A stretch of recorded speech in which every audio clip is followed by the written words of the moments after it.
Enaka Yembe. As I mentioned, Dr. Yembe is a graduate of our program. She is board certified in family medicine. She has developed extensive background in family medicine, emergency medicine, and also urgent care, and she is licensed in Louisiana and Texas. Dr. Yembe attended the University of Lagos in Nigeria, where she received, under a government scholarship, where she received a Bachelor's of Science in Biochemistry. She then attended medical school at Università degli Studi di Milano in Milan, Italy. And no, Italian is not my first language. And she graduated summa cum laude in several clinical disciplines there. She completed an internship in transitional medicine at Howard University Hospital in Washington, D.C., and then came to us and completed her family medicine residency at what was then called E.A. Conway Hospital. During her residency, she gained extensive procedural experience and skills, and ended up performing over 400 procedures, and she was known among her peers as the procedure queen. She also received other honorary awards, such as during one of her academic years, she delivered a total of she delivered more than 100 babies. So she was quite busy and quite engaged with that process. Dr. Yembe was also nominated for Resident of the Year in 2005.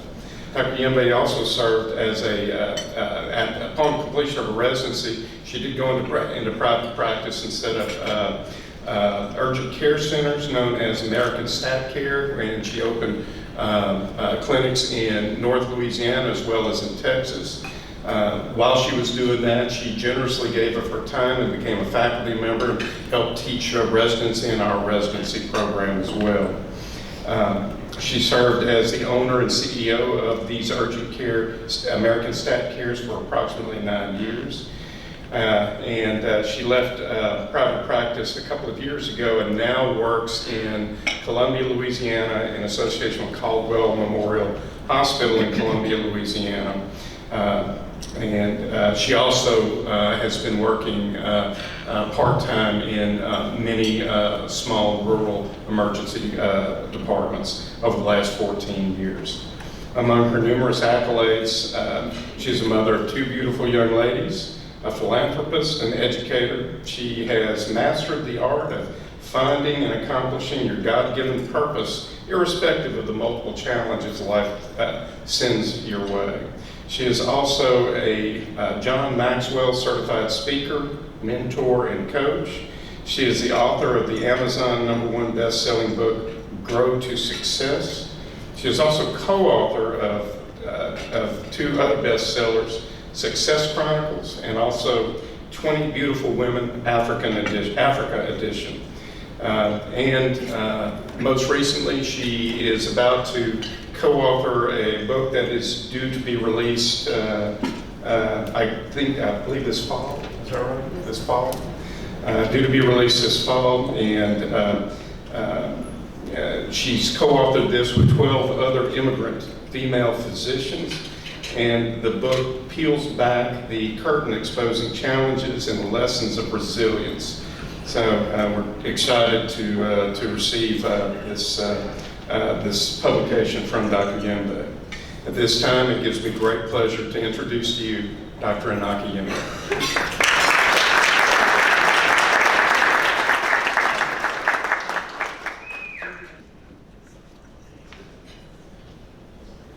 Thank you so much, Dr. Luther, for that incredibly kind welcome.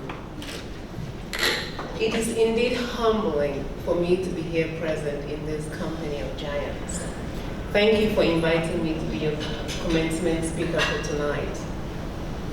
Mayor Jamie Mayo, Dr. Mike Harper, Dr. Lester Johnson, Dr. Richard Cabell, Dr. Manny Luther, Mr. Jonathan Phillips, esteemed faculty, family, friends, and most importantly, graduates of the class of 2019. It's such a privilege for me to stand here before you tonight as your commencement speaker. This is a glorious day for you graduating doctors. So let me first congratulate the graduating class of Family Medicine Residency from this fine institution. Now, this is an equally special day for the parents and all other faculty members whose support made it possible for you to graduate today.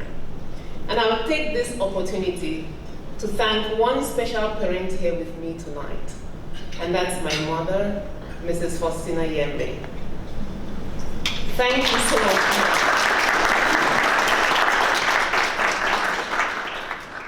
For it is because of you that I am who I am today. Thank you. And let's not forget, of course, the faculty members. These are dedicated individuals who taught you, who came up with exciting ways to share their vast wisdom and expertise with you. Now, there's something about a commencement address that has to be inspirational, it has to have life, it has to create a strong emotional response in the audience, and it has to be not only great, but memorable. So I got the email from Darla about this commencement speech tonight. And it's so funny how words don't come when you hope they should. It's almost like looking for something and then finding it several weeks after you stop looking for it. So after a lot of brain encouragement and massaging my temples, I had a few words to come out. And so today I'm going to share with you some lessons that I learned over the past 14 years. It's a long time, 14 years. Since I sat here just like you, going through this commencement exercise. I remember several things about my graduation. I remember my family and friends who came from out of town. My mom came from Africa with matching outfits for myself and my daughters. We had a party after the ceremony, I remember that. For some reason, not sure why, I don't remember the commencement speech. I don't even remember the commencement speaker. Why I wasn't listening. So I've met a few graduates here. I know you guys are smarter than I was, right? At least I hope so, and I'm sure you guys are listening, right? So I thought it most appropriate to share with you my impression of how the relationship between physicians' practice of medicine has evolved with time. So please don't get alarmed. I mean, this is just not one of those doom and gloom speeches. I hope it's interesting. But 17 years ago, I was accepted as a resident into this program. 17 years ago, when I matched, I inched one step closer to fulfilling that lifelong dream of mine of taking care of people. So fast forward to today, I have come to the conclusion that the practice of medicine evolves around two things: humanity and a short phrase, under construction. So the title of my speech today is Humanity Under Construction. I said it's not going to be a doom and gloom speech, I promise you. But to bring all of this together, I actually wrote a poem for you. It's one thing that happens to me. When I get inspired, a poem comes out. So here we go. O humanity, O Homo sapiens, march on ye graduates. Medicine intriguing, art diagnosis. Medicine dance between art and science. March on ye graduates. The sick don't crave it. The human touch do keep it. March on ye graduates. Flickering computers to dust. Facing patients a must. March on ye graduates. Humanity, mankind a peak.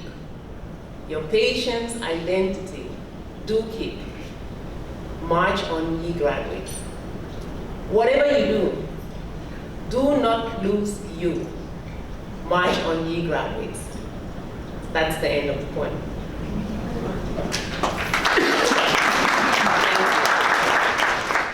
You You know, Hippocrates said, wherever the art of medicine is lived, there is also a love of humanity.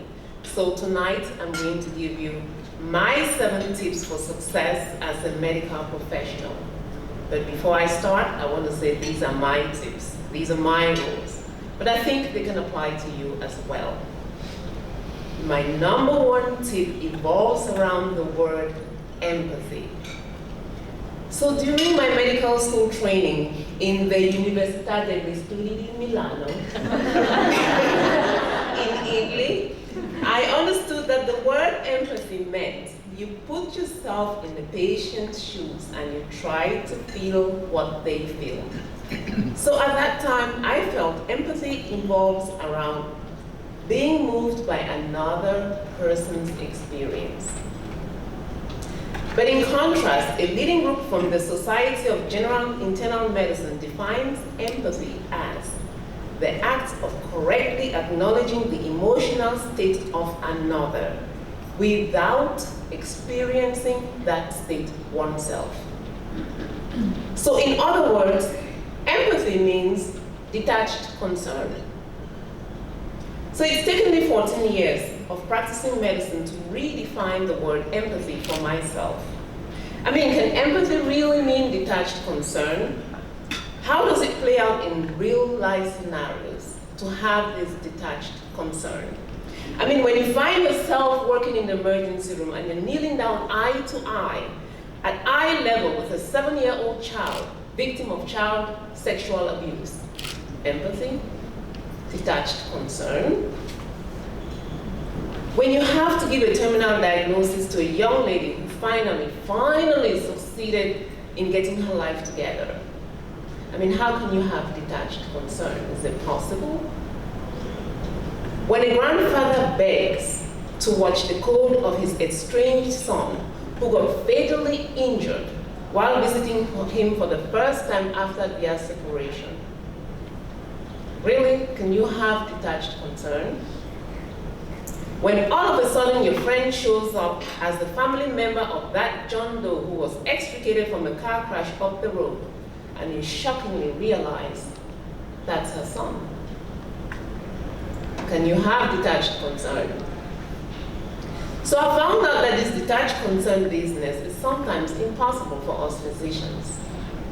For me, empathy involves learning to appreciate the personal meanings of patients' words, experiences, and feelings.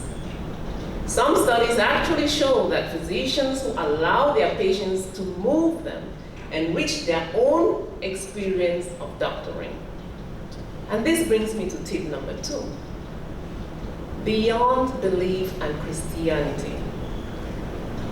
For me, growing up as a Christian, prayer was often emphasized as a way through which God could intercede in our world. I was taught that even with faith as small as a mustard seed, miracles could happen and that nothing would be impossible if we simply believed. One of the greatest miracles performed by Christ was the healing of lepers and the blind and the deaf. So the Christian faith and the art of healing, these have been connected for centuries. Christianity continues to strongly influence my life, and my faith today serves me as a guide, and it also serves as a place of solace for me. It keeps me grounded. And my God sees me through many trials and tribulations. But medicine is a raw profession. It's very raw. Medicine lends itself to continuous failure to improve the health of patients, especially patients who are terminal. My dad said this on his dying bed: the science of medicine cannot defeat the will of God. So at the end of the day, God's will shall be done. I have seen the progression of illness or the ultimate passing of very sick people, and this happens in textbook fashion. So how can I, as a Christian physician, pray for a miraculous turnaround of a critically ill and terminal patient? So in the midst of this dilemma, I have noticed that the true desire of patients and their family is for comfort and hope. So as a physician, I simply pray that I can, with God's help, bring comfort and hope to ailing patients and their families. Never forget that. Tip number 3, less is more. Graduates, please don't run a test if you're not going to do anything with the result. Never give a hospitalized patient medication intravenously if you can give it orally. Things like potassium, magnesium, or pain medicine, or antibiotics. There's a growing recognition that 2 distinct groups of people get too much medical care. And these are the people who are well and the people at the end of life. People, also the general population, should understand that everything we doctors do has some potential harm. So it requires balancing that potential harm with the benefits. We know now that overuse is becoming an epidemic in healthcare today. So to fine-tune this art and science of the medical practice, graduates, remember that you will remain under construction so that your knowledge acumen continues to have an upward curve. Tip number 4, develop the art of listening. In this era of electronic medical records, we as doctors are sometimes reduced to being mere scribes, facing the computer instead of facing your patients. Poor communication and poor listening skills are likely at the heart of this emerging high-tech, low-touch method of treating patients. I recall what I was taught during training. Words, in fact, from Sir William Osler, and he said, listen to the patient. He or she is telling you what is wrong with them. Dr. Richard Bessinger said almost the same thing. If you listen carefully, the patient themselves will tell you their diagnosis. One study I came across showed that most patients are interrupted by their physicians in 18 seconds. 18 seconds. I know that's not you. Also, in this day of medical data overload, it has become far too easy for physicians and other medical providers to treat lab test results or imaging study results as opposed to treating a patient as a whole. I mean, each illness has its own personality. For example, a DVT diagnosed in an 80-year-old bedridden dementia patient from a nursing home, I don't know why that was diagnosed, but anyway, from a nursing home needs to be handled differently from a DVT diagnosed in a patient of the same age who exercises daily, remains active, and obviously completes all of their activities of daily living.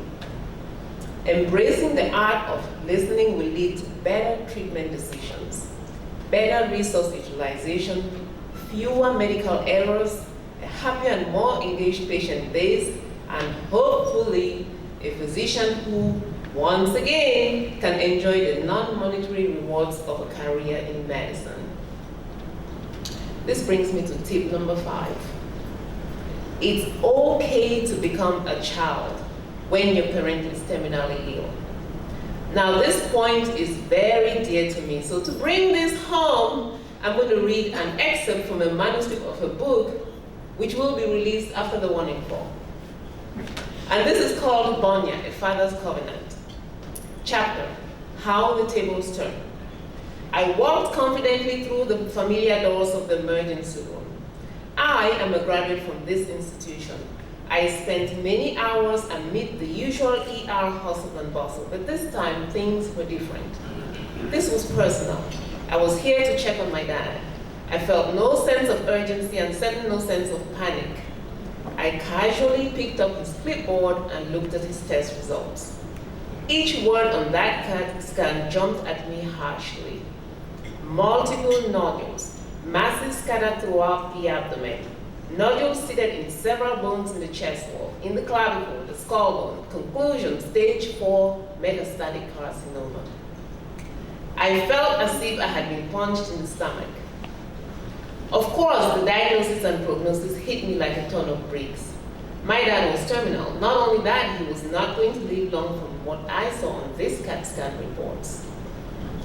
There is no part of a physician's training that prepares you to receive this kind of devastating diagnosis.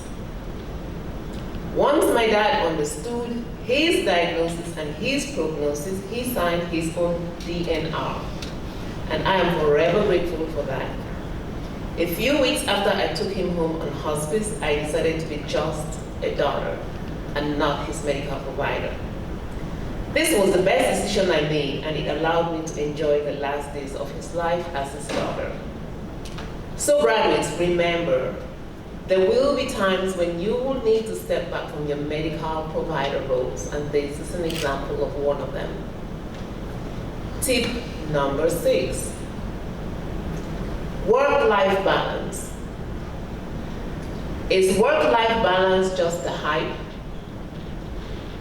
Yes, I think it is. For me, I have come to the conclusion that work-life balance does not exist. Dissatisfaction, depression, burnout are common in physicians. Most millennial physicians are paying more importance to work-life balance, and this is after seeing firsthand the effect of burnout on older physicians. I personally take exception to the concept of work-life balance. Sometimes the pursuit of work-life balance can actually worsen a physician's quality of life by adding additional and sometimes unrealistic expectations to our already stressful lives. That's for me. Seeking work-life balance implies that life is good and work is bad. I love my job. Here are 3 tips to help you structure a life that suits you. Number 1 is finding the right job fit. Graduating residents, you have to be upfront about what's most important for you personally when you make career decisions. Ask specific questions during your interview process. Setting boundaries. Generally, doctors are good people. We good people go into medicine to help other people. For this reason, it's so easy for that work to consume all of your waking hours. You have to learn to set boundaries. You have to learn to say no. Reassessing and resetting. During life transitions such as marriage, childbirth, death, do take time to reassess and reset and restructure things if you have to. Remember, life is about finding your purpose and striving to fulfill it. Tip number 7, don't forget self-preservation. I'm going to make an open confession here. I identify myself as one of those intermittently burnt out physicians. I don't want to demoralize you residents, but I have read about physicians who left the medical profession altogether. Non-physicians always ask why. I mean, why would you spend so many years and so many dollars for a medical training and then change your mind? However, almost universally, other physicians ask how. How did you do it? They don't ask why. There's a difference between stress and burnout. Stress is when you're able to recover on your time off. Burnout begins when you are not able to recharge your batteries on your time off. Burnout has 3 distinct symptoms that you need to be aware of because the consequences of physician burnout can sometimes be devastating. Number 1, physical and emotional exhaustion. I mean, you're emotionally drained, you're depleted, you're worn out by work, and you're not able to recover during your non-working hours. It's one of the signs of burnout. Number 2, depersonalization. I know this applies to none of the physicians here. You develop a negative, cynical, callous attitude towards your patients and their concerns. Bad sign of burnout. And the last one is reduced sense of personal accomplishment. I mean, you start to see your work negatively, you feel that your work is without value, it's meaningless, and then you start to feel incompetent, sign of burnout. Please become aware of the burnout syndrome and take action.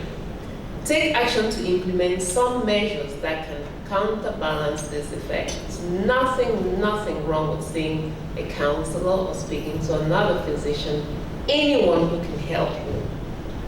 This may allow you to continue to practice medicine in a way that is life-giving to yourself as well as the patients you're privileged to serve. So dear 2019 graduates, may you allow yourself to feel each patient's experience without detached concern. May you, with God's help, continue to bring comfort and hope to ailing patients and their families. May you never allow technology to steal the art of listening from your patient encounters. May you remember that less is sometimes more in the arts and the science of the medical practice. May you self-preserve so that your efforts as healthcare providers persist as long as our God allows. And last but not least, may you remember that life as a physician is just not a fair fight, but somehow you have to figure out a way to strike a happy balance. Congratulations again, graduating residents. May the Lord continue to guide you as you go forth and heal. Thank you.